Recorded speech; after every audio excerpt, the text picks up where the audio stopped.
Hello friends, पिछले video में प्रतिचित्रणों के संयोजन के बेस में 2 उदाहरण देखे थे। आज एक और उदाहरण देखेंगे। तो देखते हैं उदाहरण। प्रतिचित्रणों का संयोजन साहचर्य नियम का पालन करता है या फलनों का संयोजन साहचर्य होता है। प्रतिचित्रण और फलन एक ही है, अलग नहीं है। तो दोनों प्रकार से हमारा क्वेश्चन आ सकता है। और साहचर्य नियम क्या होता है ये हमें जानना जरूरी है। तो साहचर्य नियम मैं एग्जांपल देती हूँ कैसे होता है कि A star B star C equal A star B star C। इस प्रकार से होता है साहचर्य नियम। यहाँ आपका जो द्विचर संक्रिय है ना वो चेंज होते रहता है, ठीक है। यहाँ इंटरसेक्शन, यूनियन, ये सब, यहाँ चिन्ह केवल एक ही रहता है। यहाँ चेंज कहाँ होता है, कोष्टक का। यहाँ देखिए इसमें ये दोनों में कोष्टक लगा है और यहाँ देखिए ये दोनों में कोष्टक लगा है। तो ये होता है साहचर्य नियम। तो हमें क्या सिद्ध करना है कि प्रतिचित्रणों का संयोजन को साहचर्य नियम हमें प्रूफ करना है। अब देखते हैं हल। हम मान के पहले चलेंगे कि f x से y, g y से z और h z से t, ये है हमारा प्रतिचित्रण है तीनों। तो हमें सिद्ध क्या करना है, ये हमें प्रतिचित्रण हम मान लिए, ठीक है। तो हम सिद्ध क्या करेंगे कि प्रतिचित्रणों का संयोजन साहचर्य होता है, ठीक है। तो संयोजन h, ये प्रतिचित्रण है ना तीनों। तो हम सिद्ध करेंगे कि H O G O F, इसको कोष्टक में लिए, ठीक है, इक्वल है। अब ये दोनों इसको कोष्टक में लेंगे, H O G O F इसको लिए, ठीक है। तो ये हमें सिद्ध करना है। तो हम मान के चलते हैं कि स्मॉल x कैपिटल X का कोई स्वेच्छ अवयव है। तब ये अवयव मान लिए स्मॉल x को। अब हम इसको लेके चले, इस साइड को लेके चले, उसको पहले प्रूफ करेंगे, ठीक है। तो इस साइड को लेके चले, इक्वल डेफिनेशन से जैसे गॉफ एक्स के डेफिनेशन से पहले क्या लिखते हैं कि जी एफ ऑफ एक्स। तो यहाँ देखिए पहले क्या लिखा है, एच लिखा है ना। तो पहले हम लिखेंगे एच, उसके बाद कोष्टक में हम लिखेंगे जी ओ एफ, ठीक है, फिर एक्स ऐसे लिखेंगे, ठीक है।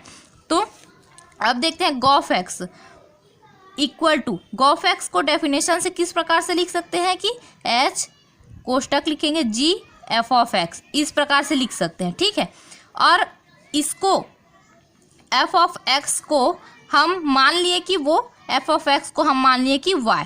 तो यहाँ साइड में वो लिख दिया है कि यदि एफ ऑफ एक्स इक्वल है वाई के, तब हम इसको किस प्रकार से लिख सकते हैं कि H G F of x equal है एच जी वाई के, ठीक है।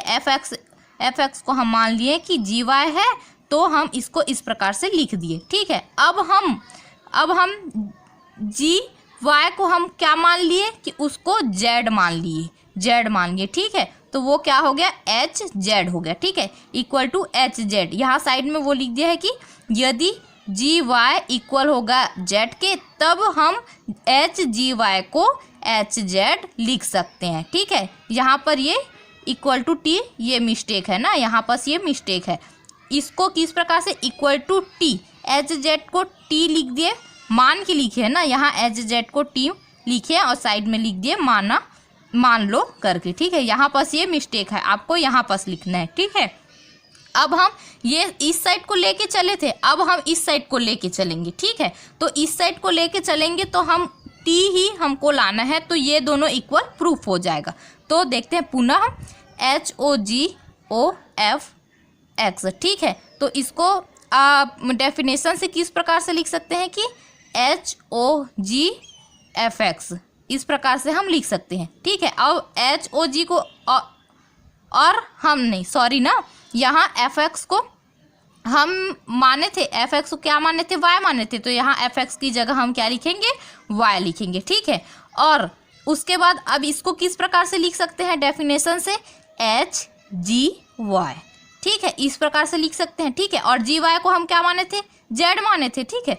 तो एच जी वाई इक्वल होगा एच जेड की और equal to T, H Z को क्या माने थे हम, टी माने थे, तो एच जेड इक्वल होगा टी के। देखिए इसको लेके चले तो भी टी आया, और इस वाले को लेके चले तो भी टी आया, तो दोनों क्या हो गया, इक्वल हो गया ना।